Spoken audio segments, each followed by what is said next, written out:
ভবিষ্যৎ নেতা, ভবিষ্যৎ কান্ডারি, ভবিষ্যতের আমাদের প্রধানমন্ত্রী আজকে এখানে বসে আছেন। বিএনপির মহাসচিব মির্জা ফখরুল ইসলাম আলমগীর বলেছেন, তারেক রহমানই দেশের ভবিষ্যৎ প্রধানমন্ত্রী।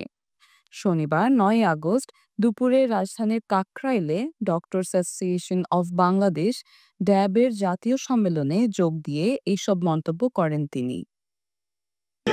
আরে ভাই, স্লোগান দিও না, স্লোগানের রাজনীতি বাদ দিতে হবে প্লিজ। মির্জা ফখরুল বলেন, দেশে শুধু গণতান্ত্রিক ব্যবস্থা প্রতিষ্ঠা নয়, ভোটের অধিকার নয়, স্বাস্থ্য আর ভাতা সহ সব অধিকার নিশ্চিত করতে হবে।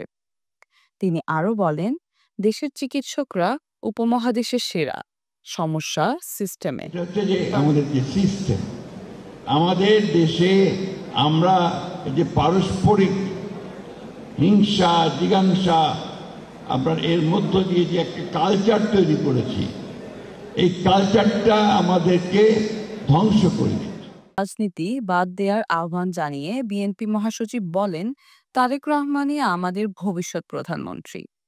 জুলাই গণ অভ্যুত্থানে আহতদের সুচিকিৎসা নিশ্চিত করতে অন্তর্বর্তী সরকারকে আহ্বান জানান মির্জা ফখরুল।